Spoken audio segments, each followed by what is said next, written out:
Visata yra beribė. Kaip ir žmogaus sąmonė yra beribė. Visata yra kupina visko, ko reikia tam žmogui.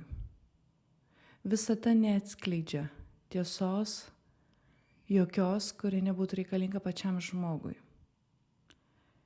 Visata nepulsuoja energijomis, kurios nėra reikalingos būtent tam žmogui. Visata nekuria prielaidų, tikimybių, galimybių, jeigu jo žmogui tam nereikia. Visada nedaro jokių netikslingų sprendimų ar energijų, kurių žmogui nereikia, kurių žmogui nebūtų tikslinga ar reikalinga. Nei viena subtili būtybė nepulsuoja, jeigu žmogui jos nereikia. Jeigu žmogus yra nusisukęs nuo to, kas pagal jo vidinę sąmonę yra reikalinga, žmogus atsisuka į tai, kas reikalinga jo požiūriui. Ir taip formuojasi jo realybė. Tai yra viskas teisinga, tikslinga, reikalinga, būtent tam žmogui.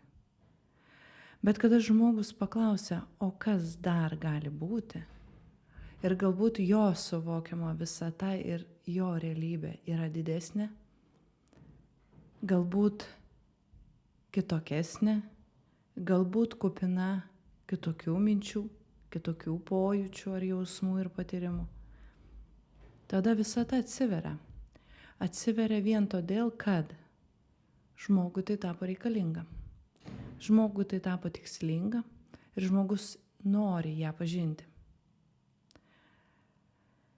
Kiekvienas pažinimas reikalauja tam tikrų sąlygų. Nėra nei vieno pažinimo ar tiesos, kuri būtų tik dėl to, kad ją pažinti, o ne dėl to, kad ją gyventi. Ir esminis pokytis žmogui atsiranda tik tada, kada jis suvokia, kad kiekviena tiesa atėjusi jo sąmonę, nesvarbu į kokią, aukštą, žemą, visai nesvarbu, yra tikslinga jam. Ir tas žmogus privalo vadovautis. Ką reiškia vadovautis tiesa, kuri ateina pas tave? Tai reiškia, kad ta tiesa tau yra svarbi, kad ta tiesa tau yra reikalinga šią akimirką. Įvykus tam tikram pokyčiui, suvokus savo tiesą, žmogus pakinta.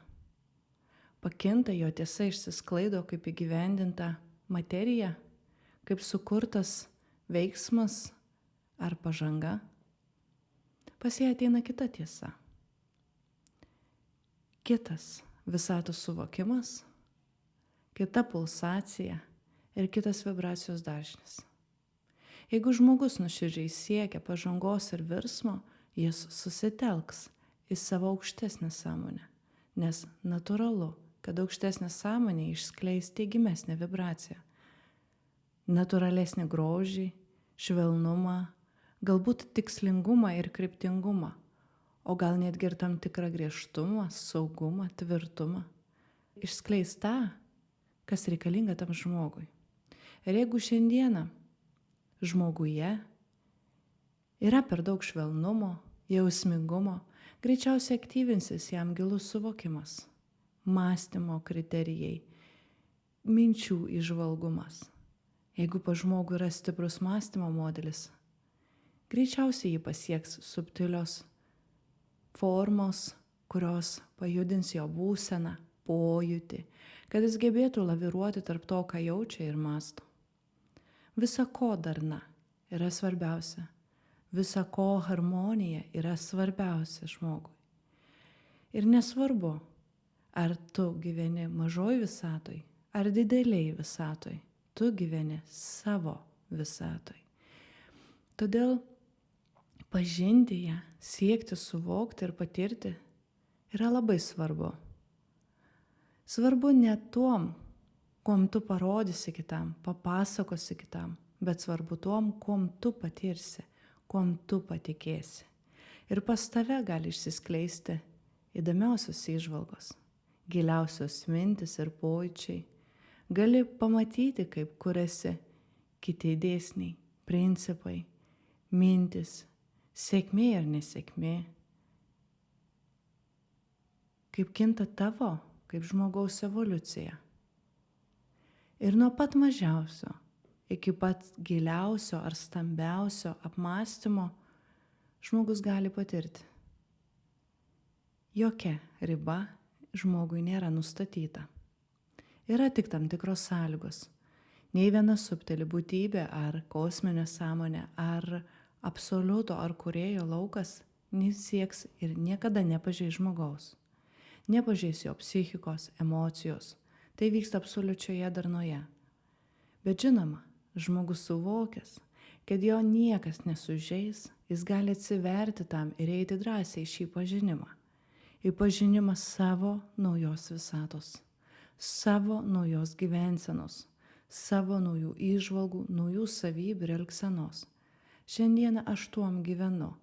Aš analizuoju, aš stebiu, mąstau, darau tam tikrus sprendimus ir siekiu jį aktyvinti vis aukštesnį savo sąmonę, vis galingesnės energijas, vis platesnį savo visatą.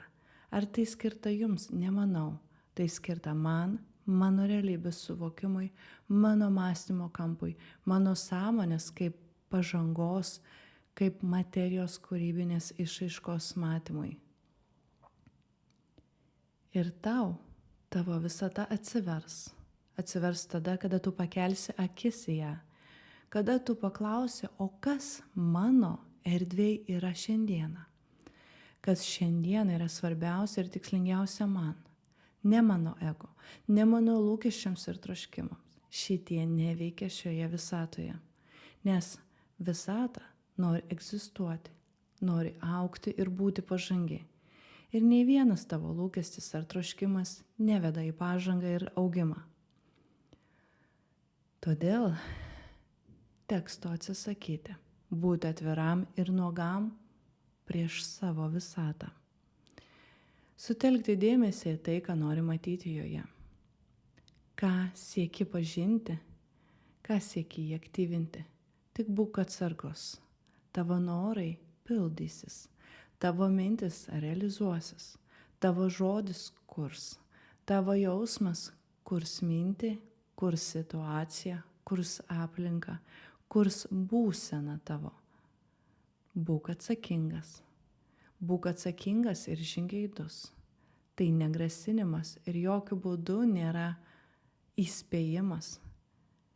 Tai yra kvietimas kurti kitokią gyvenimo filosofiją.